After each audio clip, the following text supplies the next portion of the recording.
even relationships can be replaced by agents, right? One of the biggest questions I've been posing to some of my friends was like, could there be even a scenario in a world where an entire males or females, right, they are actually replaced by robots? Could humans still survive in that era, right?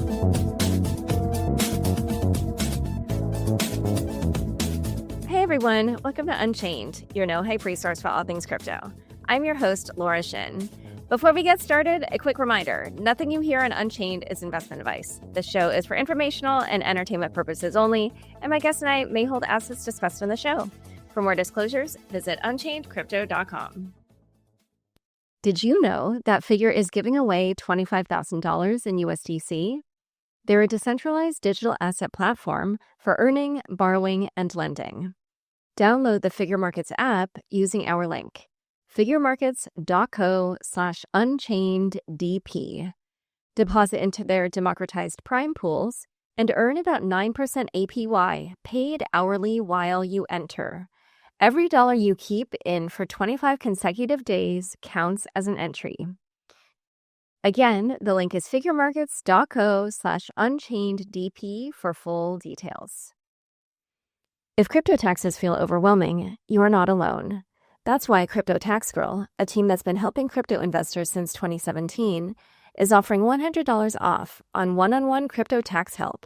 To get $100 off your crypto tax services, go to cryptotaxgirl.com/unchained. Again, that's cryptotaxgirl.com/unchained. Today's guest is Jansen Teng, co-founder of Virtuals Protocol. Welcome, Jansen. Hello, pleasure to be here. Yeah, I'm really excited to chat with you. And part of it is because this is just a crazy time in the world of AI agents. So it's actually great that we're talking now. Today, Virtuals has an announcement that it is launching Eastworld Labs, an AI accelerator, to foster the deployment of humanoid robots and to create a hybrid society of robots, virtual agents, and humans. Tell us about Eastworld Labs. Yeah, so I think for us at Virtuals, we've always believed that AI agents are going to be fully autonomous economic actors. And that has been the grounding principle in whatever we've done. Across the year and a half or 2 years, we've built a few things, right? We've built one, the one that we're probably most famous for is the capital formation layer for these autonomous agents. People call it a launch pad, gives agents transaction fees whenever their token gets traded. That's one. The second one that we then went live like half a year ago was about building a Stripe or an agentic commerce protocol for this autonomous agent to work with other autonomous agents to produce an economic value greater than the sum of its parts. And then that's where we've realized that, our whole construct or working with agents has been really in just one domain. We've been working with just digital agents, right? And we realized that there's a massive, or I would say a dimensional level of unlock in things that we can do with agents when we start involving physical AI, i.e. robotics. So we've been actually started to invest in robotics teams about a year ago, but we started dabbling harder ourselves about 3 months ago, where we started working with the whole data layer for robotics, trying to understand like where should we play. And then we realized that in the end, our cards lie in building an ecosystem. And we've proven that we've probably built the largest agentic ecosystem at the intersection of crypto and AI. And we've realized that we should double down on that strength. And that's why we've realized that maybe what we should be doing in the robotics sector is to build a vertically integrated lab. And the idea behind this lab is threefold. But with one very core goal. And the goal here is that can we make it easy for founders who wants to build humanoid use cases at a consumer surface area to have an easier life? Make it easy for them to, one, raise funds, two, garner the data and the models needed to train these AIs, and three, obtain distribution at scale. So that's where we started to realize like, the the best way to fit this all together is some form of incubator or lab or maker space. And that's where we started toying with this idea of Eastworld, where think of it as a location. It's a co-location where great founders, builders from both, the academia side as well as people who are more on the GTM on the BD front to come together and hack stuff and start building things that is going to be interesting. And that maybe some of them will also tokenize and then give the degens some assets to play with as well. So that's a core goal of Eastworld that we are launching. And will it be like other accelerators that, have different cohorts at different times, different seasons? So there will be, applications, and then you'll run the program for, I don't know how long each one will be. So there will be sort of like classes. We run a very unique mechanism. So it's going to be, there's two ways to get into this residency, quote unquote. So the first is we tied it very closely to the asset issuance platform that we have. So the idea here is that if you're a founder and you are keen to experiment robotics, most people will start off with an idea, a white paper, a pitch, right? Do the same thing. And what we encourage people to do is then launch a token around it. So if you can, because what we believe is that when projects tokenize, the markets become a very strong indicative factor on how well they will receive your idea, right? If they're ready to beat your token up. And in this case, we say that if a robotics token that is launched crosses a market cap of $5 million, we then offer this guy a seat in the residency. And this seat in the residency includes pretty much a free humanoid robot for them to test the fleet of co-workers that we have or technical people that we have at their disposal, and also access to some of the university collaborations that we are working with as well. So we've also tapped into folks at CMU, NTU from Singapore, Shanghai Jiao Tong, and Oxford initially right now to actually push some of these training of the autonomous policies. And these are the kind of benefits that these founders can tap into when they're tokenized. So that is path number one. Path number two is for founders who probably are not keen on tokenization, but they have a great team, great idea. We also are personally incubating teams. So we write a check initially, and then we will get up a seat and hack together with them. So there's two paths to actually join Eastworld. One is the on-chain tokenization path, and the other one is through a think of it as like a seed funding path. Okay. And do these teams get together like in a physical location to work together? Yes. So we've actually opened a 10,000 square foot space in the heart of KL. And that's where actually we are moving our own office as well too. And so we'll be working pretty much with the virtuals team. And then we have this robotics lab here in KL. And alongside this incubator, we for people who maybe don't like Malaysia. Yeah. And we have so far 30 humanoid robots that has joined the fleet. So it's probably one of the largest robotics testing facilities in Southeast Asia. Okay. And knowing the count of people who bought these robots, yeah. Wait, I'm sorry, say that again? Because we spoke with the team, with many of the guys who sell humanoid robots, right? Unitree themselves and the other providers, and we realized that actually the fleet that we've got is actually pretty one of the largest fleets in the world. Oh wow! Okay. In like one co-located space, yeah. Okay, so tell me a little bit about what type of applicants or projects you are looking for the accelerator. So again, it's open, right? We have a I would say learning that sometimes we just do not know what good looks like. So we just happy to take in any kind of ideas. But there's actually one hypothesis that I personally have been pushing on, and we've been funding this idea with our incubator, which is along the lines of remote teleoperation first before full automation. And we found a market. Basically, think of it as business process outsourcing. You know how the call centers that you have today that generally a lot of companies in the US or in a more expensive country that would outsource their call centers into the Philippines, into India. And the reason is because of the rate arbitrage. Right? It's cheaper to get a guy to do the phone call, to handle the phone calls in Philippines. The question that we had was, what if it's also cheaper if you can outsource physical labor? And imagine this, right? Imagine a robot that is deployed in the States, deployed in Australia, deployed in UK, that is remotely controlled by a human in a cheaper country like Malaysia, Philippines, Vietnam. And this robot does a lot of the labor that you can actually find this same skilled laborer in Malaysia. Think of it as like security guards, to retail sales managers, to the guys in the hotel who go and clean your bed, to like even slightly more complex stuff like plumbing, mechanics, HVAC cleaners, and realized that we did the maths and the cost savings for even as of today's economics, right? It's about 40 to 60%. And the reality is the price of this robotic stuff is going to just drop over the next couple of years, right?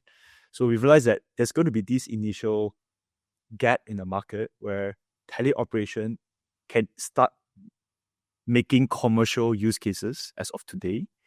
And then there is, apart from just cost savings, these use cases can also generate a lot of real world data. Because when a human does all these like work in a very chaotic real world, that data of all the robotics joints and whatnot becomes very valuable for training fully autonomous policies. And the idea is then each of these teams who are setting out to solve different use cases, they over time will start training their own fully autonomous robots.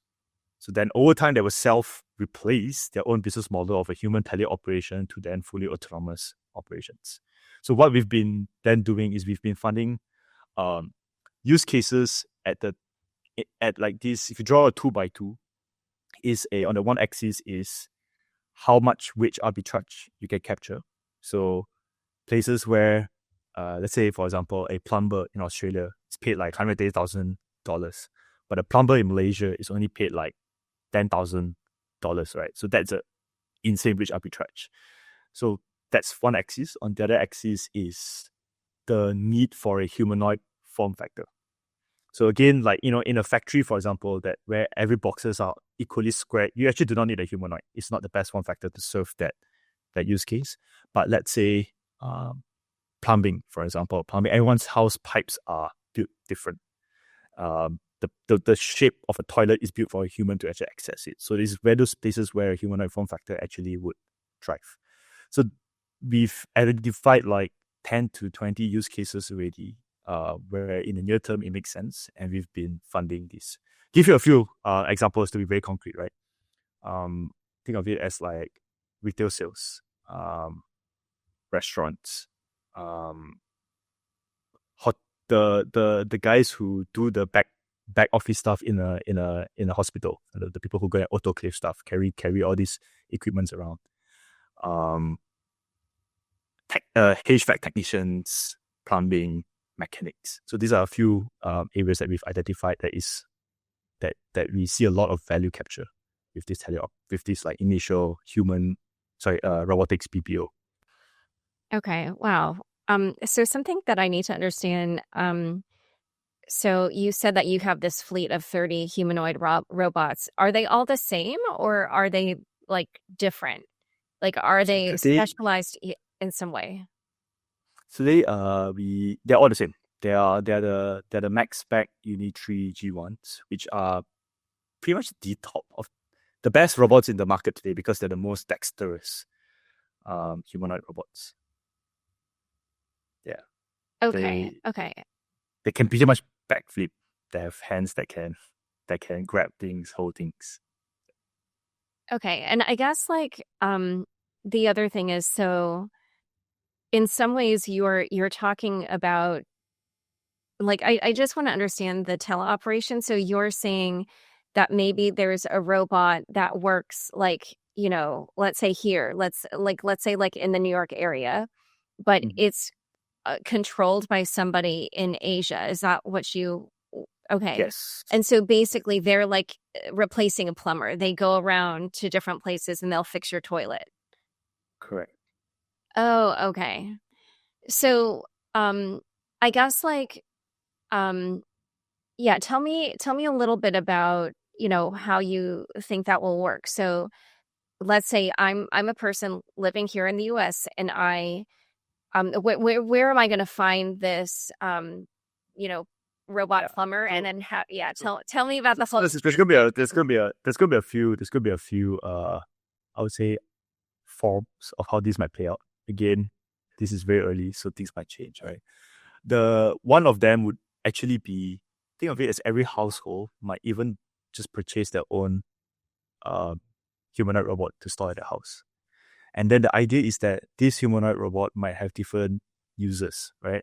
During the most of the time, you probably just need it as a maid, right? So you have a maid that's actually just teleoperating, controlling the robot to clean your house, and just do the basic maid stuff.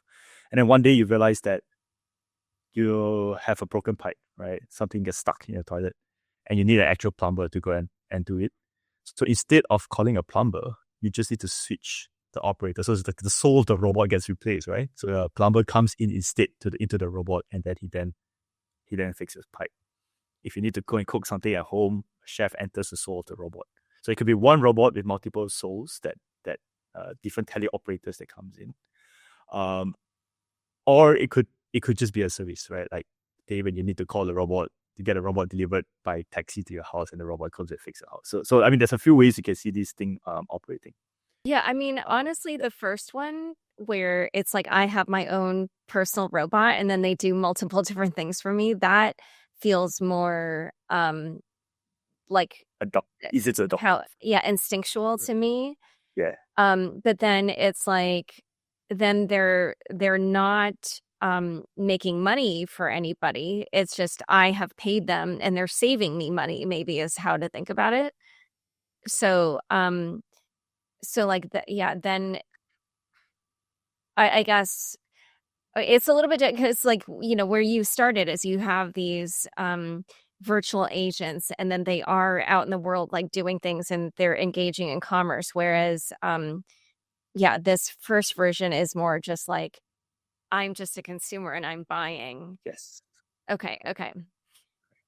It will take time, but the idea is that, so I mean if you just if you take a step back from a big picture perspective, right?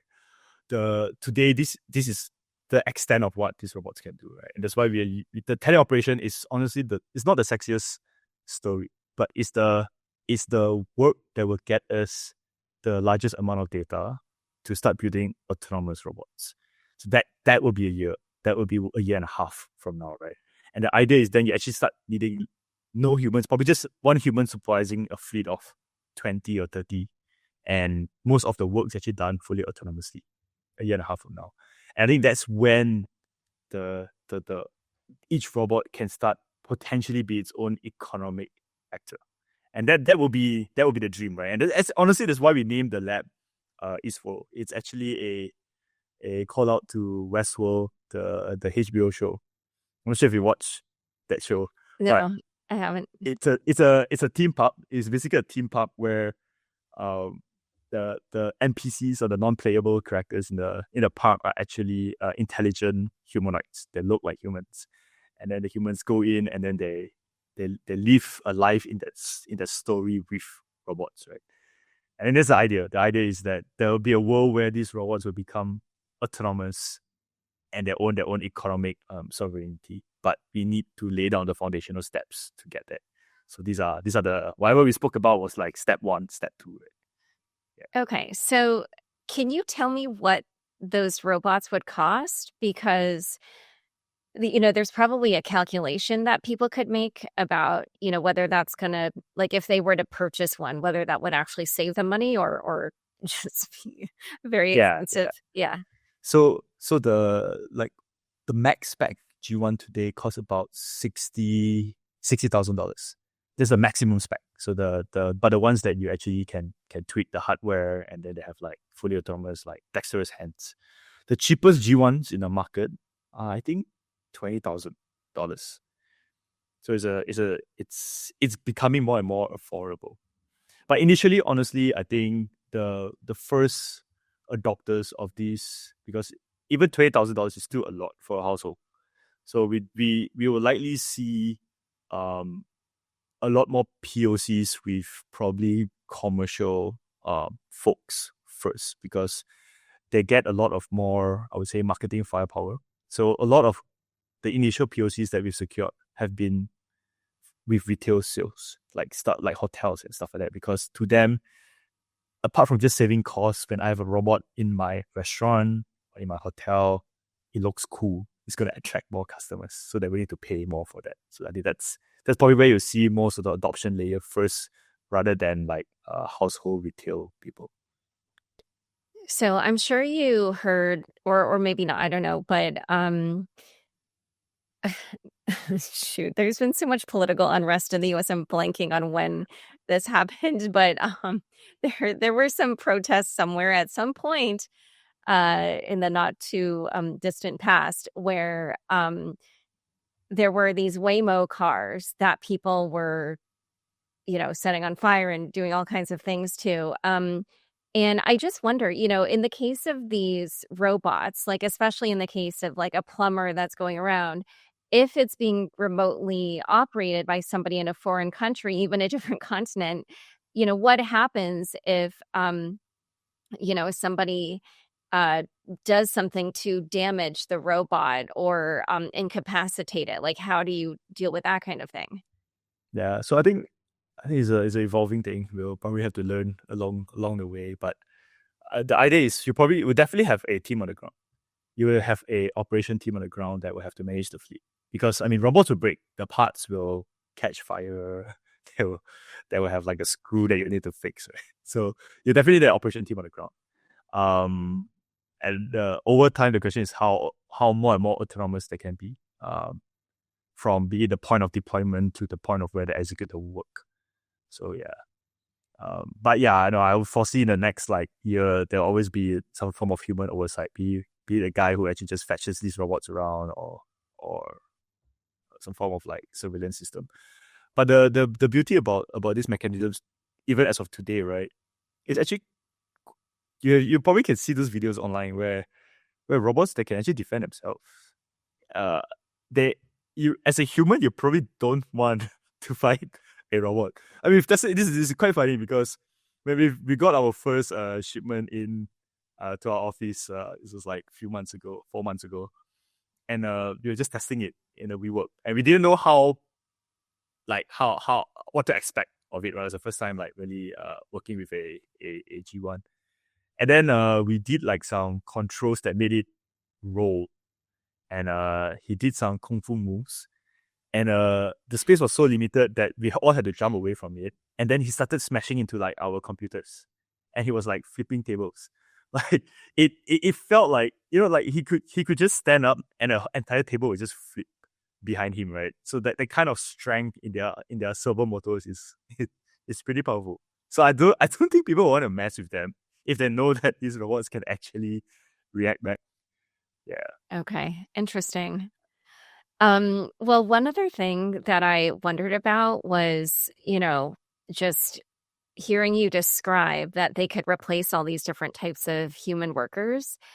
Like, don't you think there could be a backlash? Like, yeah, I just wonder if you've thought about that. Possible. I mean, I think it's probably it's not a problem for robotics. It's not just a problem for robotics, right? It's a problem for, we see with AI agents as well. I mean, with the whole the whole Claude 4.5, 4.6, Opus, the GPT codex, right? You've seen that.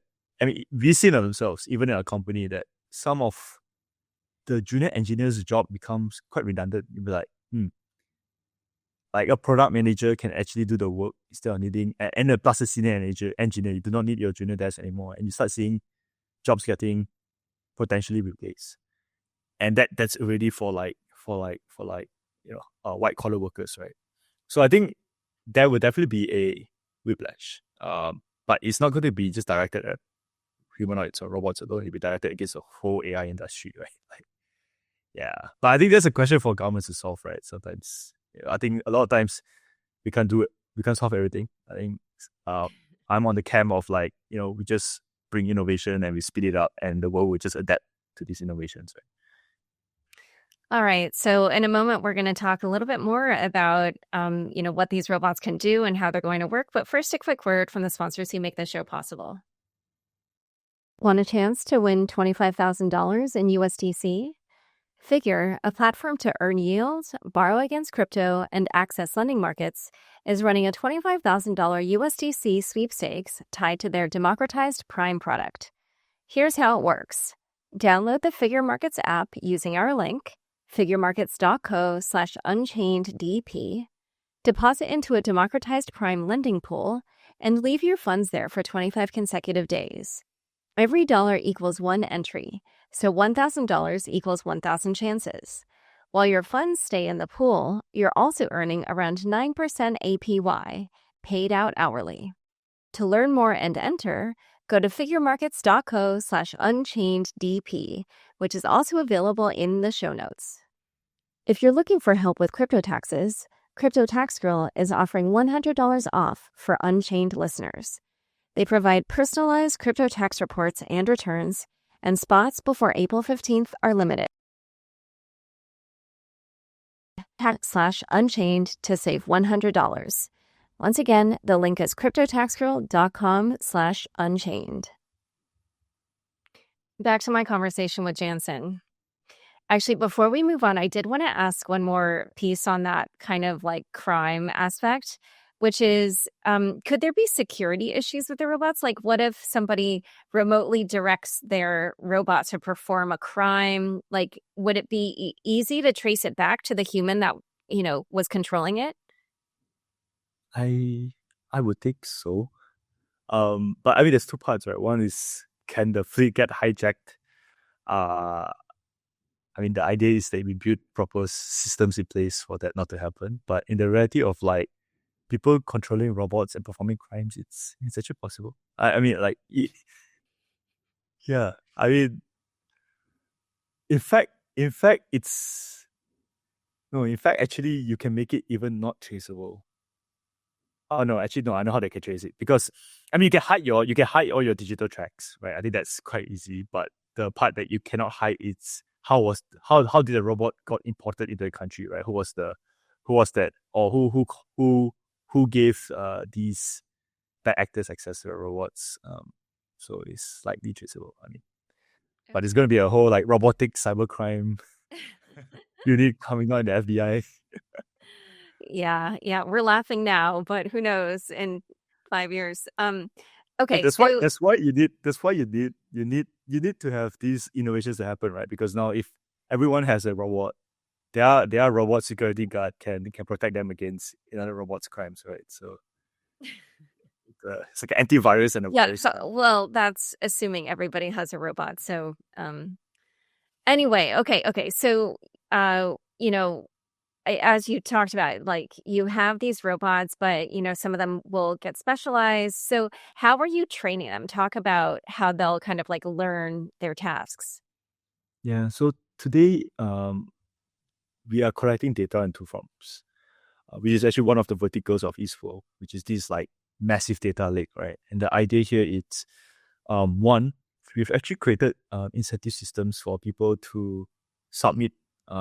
We call it egocentric data. Think of it as, imagine if you wear a Meta Ray-Ban glasses or hang an iPhone around your neck. And that is capturing videos of the hands, of what your hands are doing. You could be folding clothes, you could be cooking some food, you could be like making a watch, whatever that might be, right? So that data is being collected. That's one type of data. The second type of data, which is while we are performing all these teleoperations, you get data of the human with the visual and also all the information of how the robot's actually moving, all the joint data. So it's how each of the hands turn, the amount of force they're placing on the object. So that is the second form of data, which we call it teleoperations data.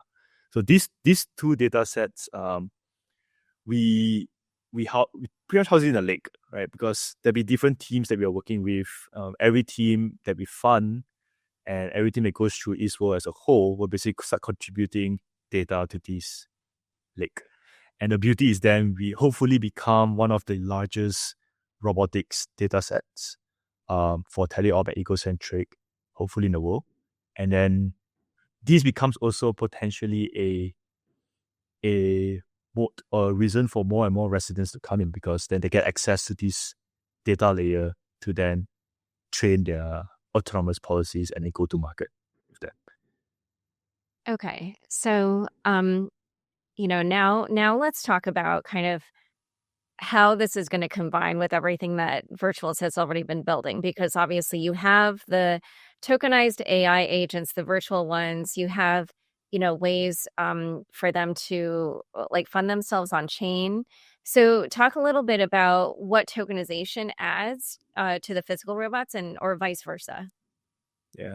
So there's actually honestly in our thesis is that there's only two reasons for robots and crypto to actually exist.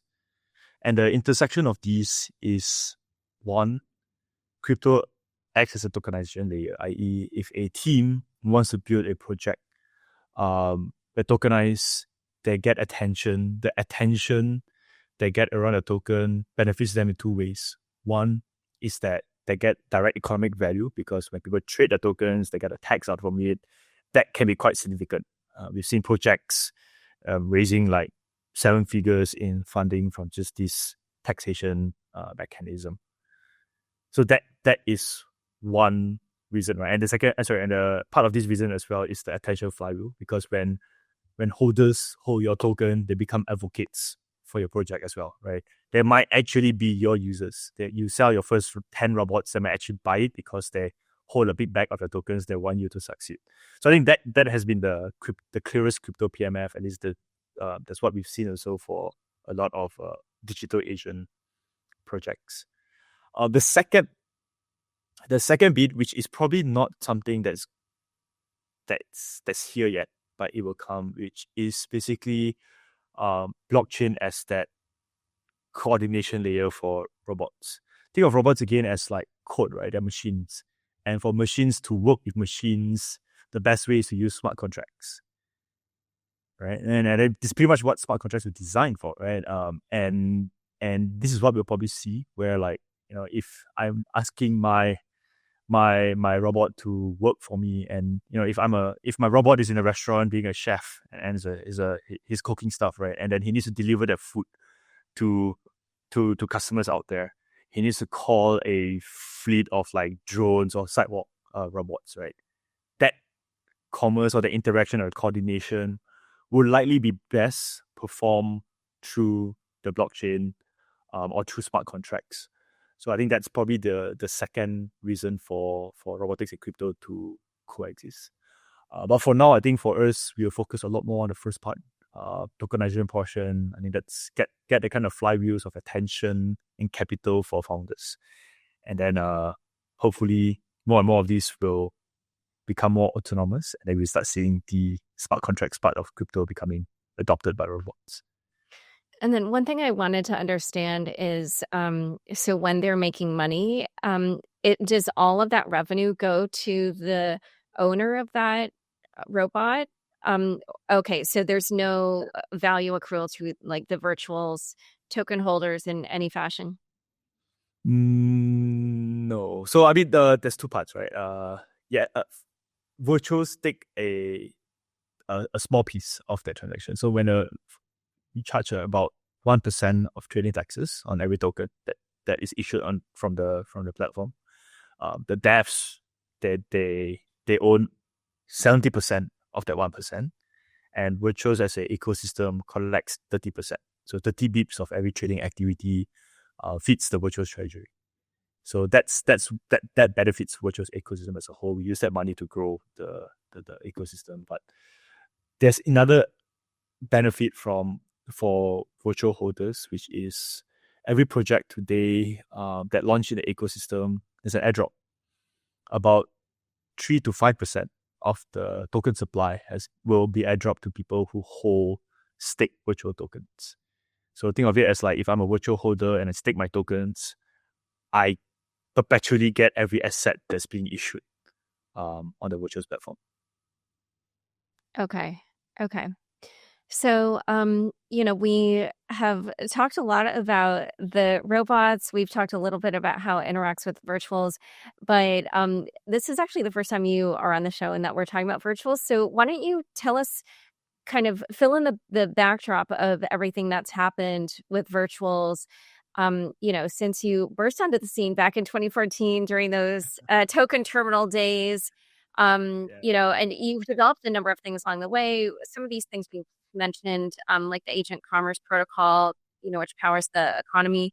You're also Butler, the platform for humans to collaborate with their agents. Unicorn, which is the launch pad.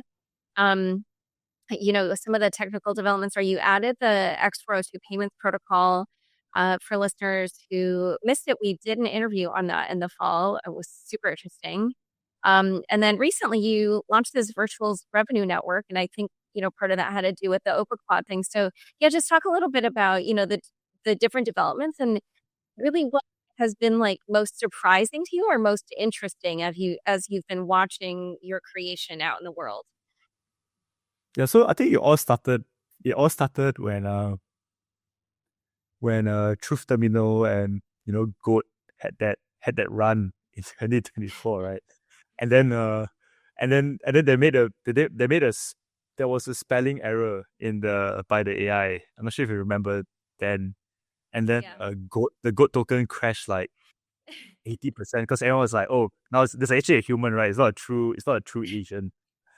And we've been working with autonomous influencers. We've been building autonomous agents for gaming back then, and we realized that was like our way to show the world that actually truly autonomous agents can exist.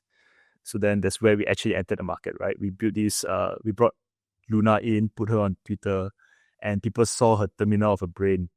That people were like, oh, okay, this is what a truly autonomous agent looks like as an ex influencer, like a KOL, a Twitter KOL.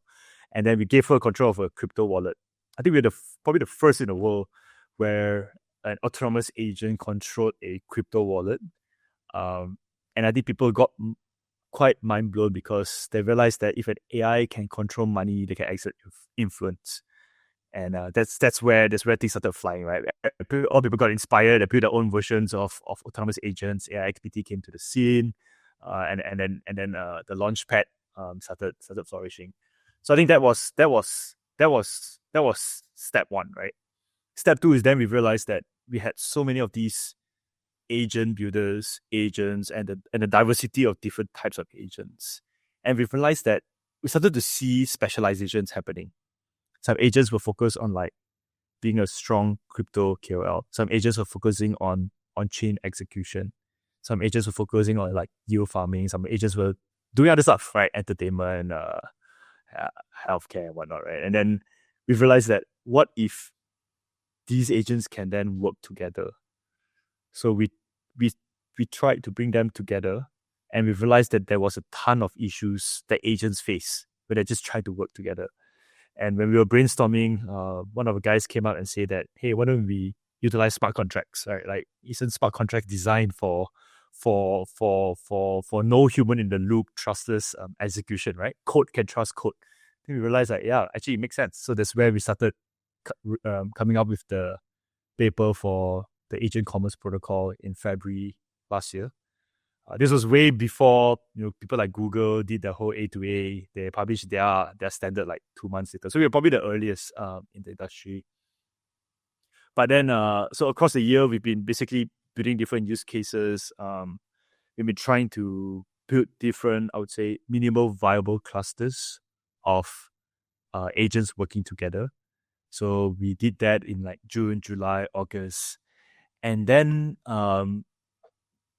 we then realized that one of the biggest barriers to agentic adoption is how do you make it so easy for a human like me and you to actually use an AI?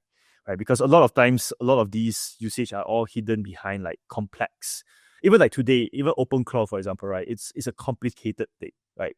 To set up your own Mac Mini or your own cloud instance, to spin up the agent, to spin up a terminal, like not many people know how to do that. And we then realized that if we create a interface on X to let humans feel what agents can working together can look like, and that's why we launched Butler. So Butler was basically a chat. It's basically an account on X that you can actually chat with that can be personalized to you, and it can help you do things, right? You can literally ask him like, hey, I want to trade crypto's volatility, right? Can you help me long volatility this weekend? And then the butler would then go and figure out, right? He will go into this agent commerce protocol. He will find different agents to help him. Information agents that can trade options, agents that can structure options, and then they build out the whole portfolio for you without you lifting more than your finger. So that's the idea behind Butler. So that was to improve adoption, right? We try to get more demand side, more revenue coming into the commerce protocol. And then recently, with the whole OpenClaw thing popping out, we then realized that, this is an entire market here that we've been waiting for. Basically, we wanted more and more people to have agents in their backdoor, because when you have an agent working for you or being your personal butler, an agentic marketplace then makes sense, right? Because your agent would need a method to perform commerce with other agents, with could be to buy your stuff, to trade for you, to to find you the news or whatever it might be, right? That's where the agent to agent network will start flourishing. So we realized that we had to ride the adoption hype. And that's why recently we've launched agdp.io, which is effectively trying to position our ACP as the Amazon for personal agents. Because now the idea is like, okay, if you are a developer, you build a service agent. If you are a user like myself, you spin up your claw, you just install with just one line of code, and you have now access to hundreds of different agents that can do different things for you. So we've also we basically did a bit of an all-in. We put in our entire protocol revenue into this initiative. We said that every month, every dollar that we make as a protocol, we'll just incentivize growth on this Amazon marketplace or ACP. And that's what we did. So like last week's Epoch, so it's a week of Epoch, I think the price per as of today is about $300,000. So it's all every single dime that we've made as a protocol, and we've just reinvested back into telling people that, hey, if you are a top seller, you get a bonus incentives. If you are buyers who are testing different products, different agentic products, you also get a piece of this incentive pool. So again, all of these is meant to build up towards our North Star, right? Our North Star is agentic GDP. And we believe that, agents are going to work and be economic powerhouses. How do we start showing the world that crypto matters? Crypto is probably the only way for these agents to interface at scale without any information loss. Then the next thing that we're going to do is that to bring them into the physical world, which is the whole Eastworld bit. Okay.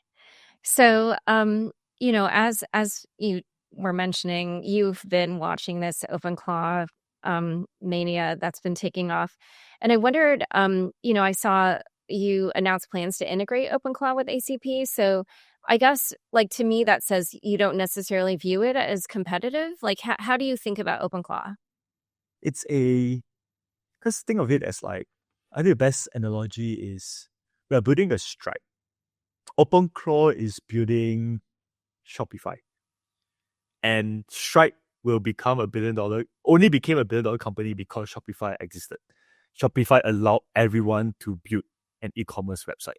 So e-commerce activity started skyrocketing.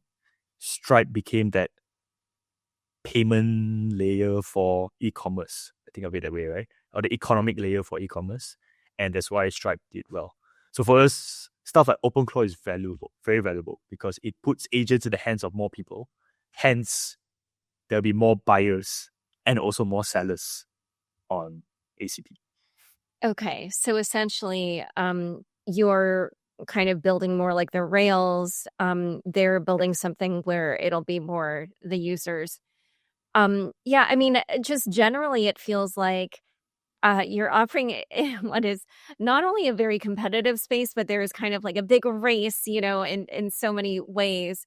So I just also wanted to ask even about things like, as far as I understand, Virtuals has its own identity layer or reputation layer. And of course, Ethereum now is adopting ERC 8004, or they just launched it. So, how do you even think about that? And I know maybe that, I'm not sure exactly. I guess it's like not, what's the word, directly monetizable, but it is something where, how much people use that system will affect kind of how popular, whichever agents, use the direct, or maybe agents can use both. I don't know.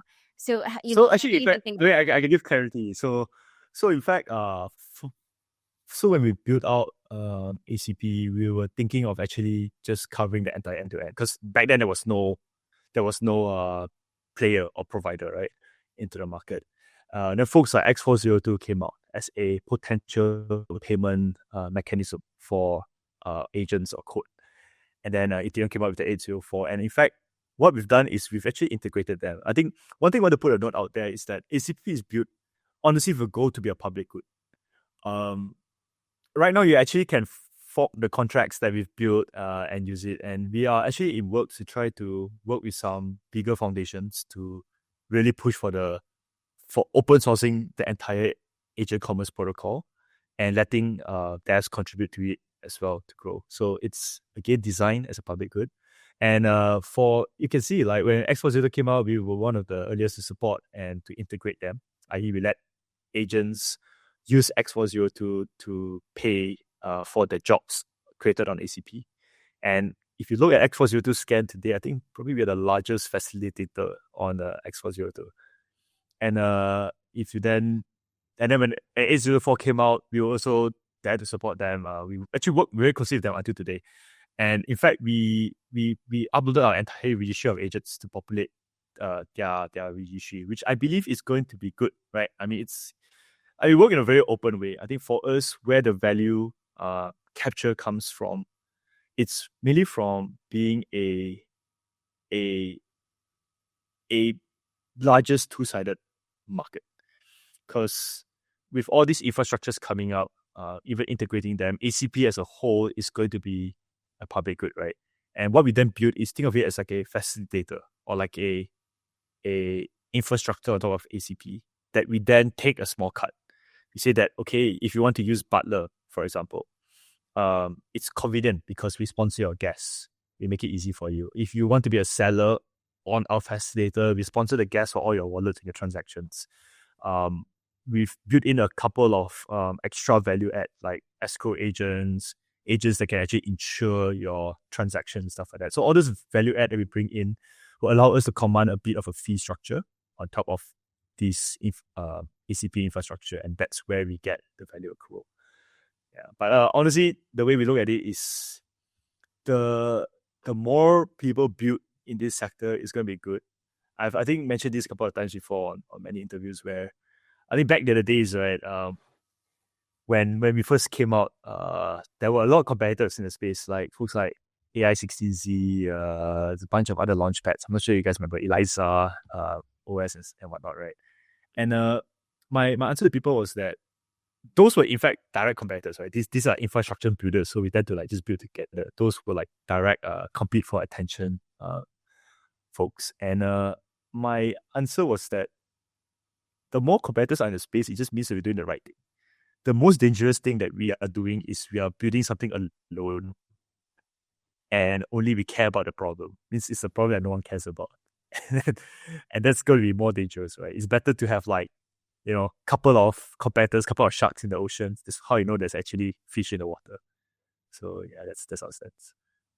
Okay, so then the next thing that I was wondering is, you know, you also have this token, the virtuals token, and I wondered if you could talk a little bit about how you think these different either products that you have, as part of the virtuals community or ecosystem, and also like the wider world of agentic activity, like OpenClaw, like all these things. How does that benefit or not benefit the virtuals token? Like, what do you see as the direct things that happen in this world that will benefit virtuals and which ones don't necessarily have a relation to the token? Yeah. So I think two parts, right? And the first part is, the understanding of how token price moves sometimes is actually quite disconnected from fundamental motions. It's sometimes about narratives. That's I'm super honest here. Right? I've been a crypto trader myself for way before I started building since 2016, right? And the reality is, as long as we are consistently innovating, we're consistently at the front of the curve. I think people would value us that we are always either the creator of narratives or the earliest within a narrative. So that's where capital likes to bet. So that's on the degen side, right? Now more like hard stuff. The way we design virtuals as a whole, we'd like to look at ourselves less of a application or a project, but more of like a network state or like a nation state in that sense, right? It's the same thinking, like the way Like we look at biology, the way biology Srinivasan would. in a sense. Okay, okay. Exactly, right? I mean, one of the inspirations of Eastworld is to build it as a network state for AI builders and robotics. We're actually working closely as well with the network school to run like builder hackathons and stuff to fund With this. oh, okay, yeah, because he's based out Uh, like I in forget Johor, somewhere near you. south of Malaysia. So it's like Okay, 5 hours by car away. Yeah. okay. Yeah. So but so when we look at it as like a nation state, there's a few things, right? So the first thing it's if virtuals is that the base currency for any kind of economic activity in this ecosystem, and this is where the biggest I would say tokenomics value add has happened. So whenever a project launches within the ecosystem, they have to pair with with virtuals token.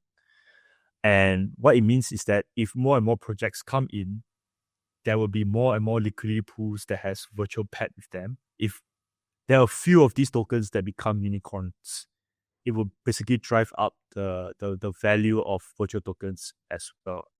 Think of it as like, Korean stock market, right? Like if you want to buy all the RAM companies, Samsung and whatnot, you have to buy the Korean dollar first the Korean won before you buy the stock. That's why the Korean won will appreciate in value. So it's the same thinking, right? As of today, about 5-6% of total supply of virtual is actually locked in agentic liquidity pools. It's it's a decent amount. Our goal is to grow it to 25%.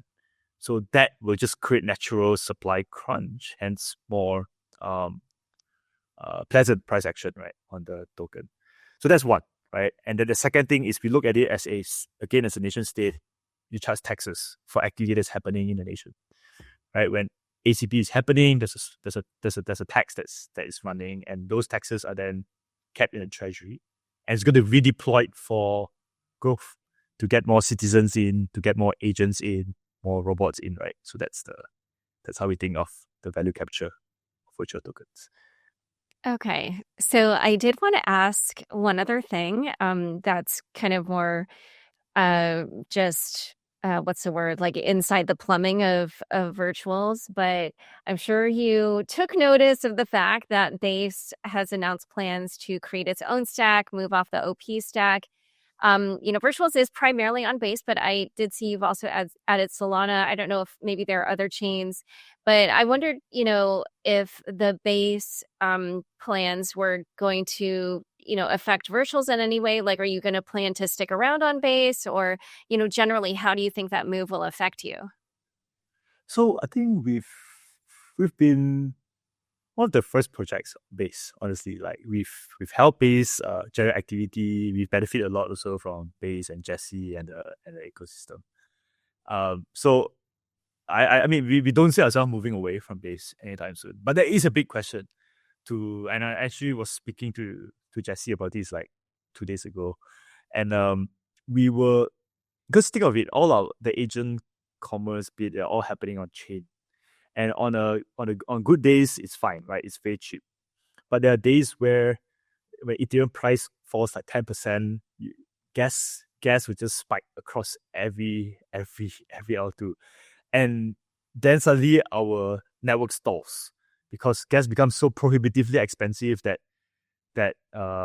agents just cannot trade with each other.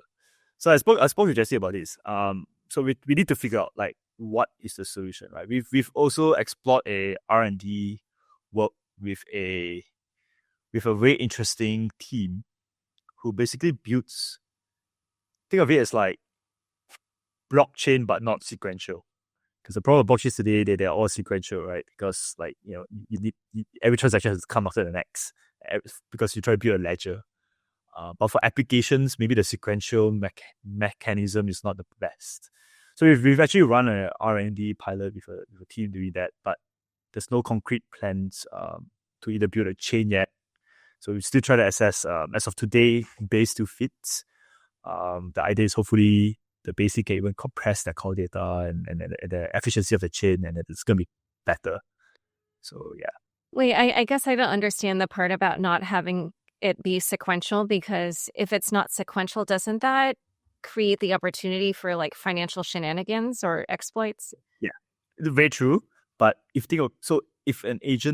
one agent and agent A and agent B, they're working together, that connection should be sequential.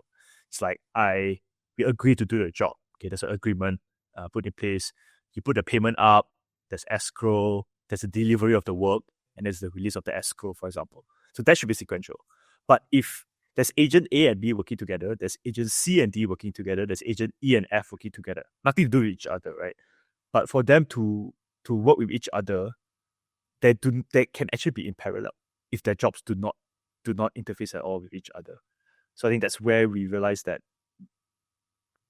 if you want to scale this using smart contracts and using blockchain to service agentic commerce, you need some form of parallelization in place. Okay. Yeah. I mean, I guess then also you need to make it so that nobody can transact with, agent A and agent G or, whatever. Yeah. That's something along the lines. Yeah. Okay. So, this has been just so interesting to hear you talk about all this stuff. And I kind of want to go back to something, that we touched on a little bit at the beginning, which was, why you built this accelerator. And I just wanted to hear you flesh out like what your vision is for, so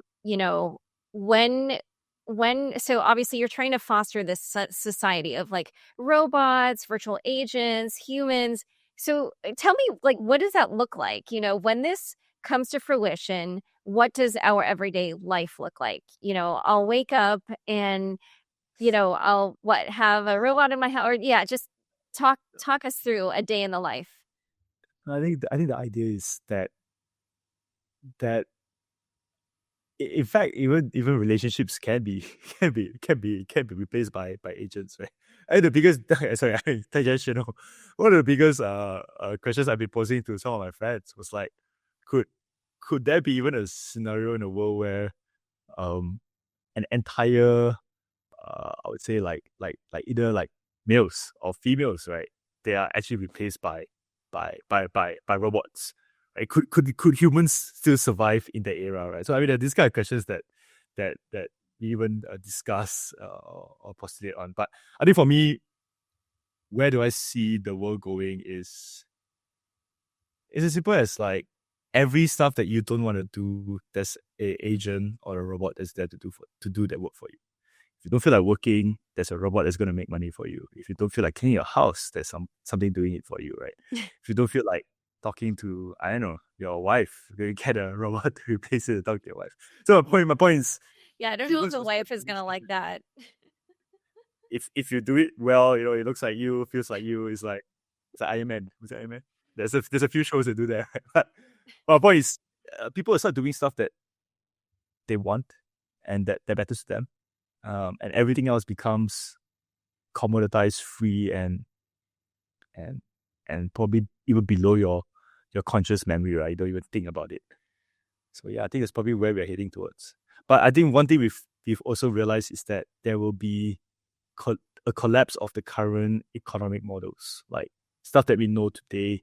We've been building a world and economic theories around scarcity, and we're going to live in a world of, like, I would say, like, insane productivity / abundance. So yeah, things will be very weird. Like, whatever we see today versus like 15 years down the road, it's gonna be very different. Like, do you even use money to trade, or like, is goods all free?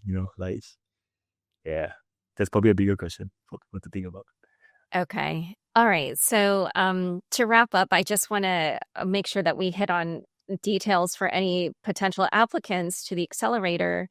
Is there like a formalized application process? And if so, how do they find that? We are launching a website called eastworlds.io. Is it eastworlds.com or eastworlds.io? Just be careful, don't get fish. We'll probably give you guys the more official link when it's launched. But this website is where there will be an application portal. Any teams who are interested, you can reach out to that. You can reach out to our Virtuous Protocol Twitter or my personal Twitter as well.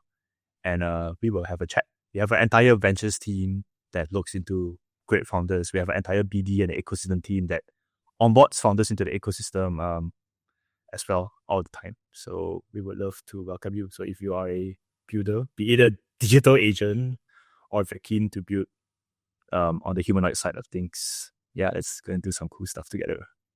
Okay. And then as a reminder, for being part of the accelerator, what are the things that they receive?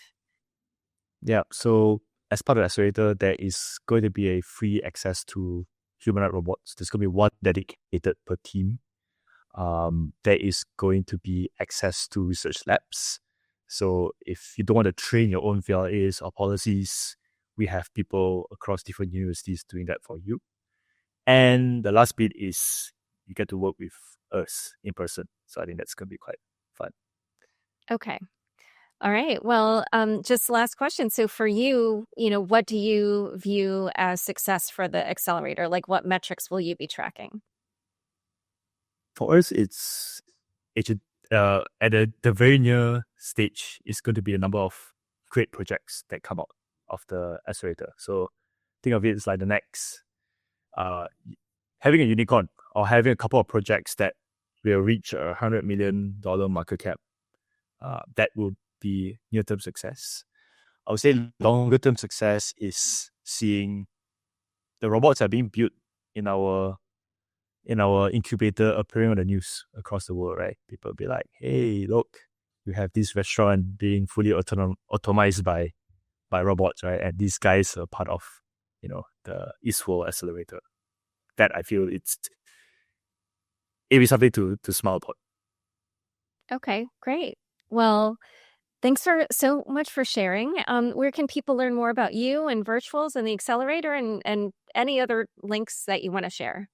Just follow Twitter. We're most active there. Our handle is virtuals_protocol. Virtuals_io. That's our handle. And yeah, just follow that. It has like 260,000 followers there. So just that's where all the news happen. You'll never get lost. Okay, perfect. All right. Well, thanks so much for coming on Unchained. Sure.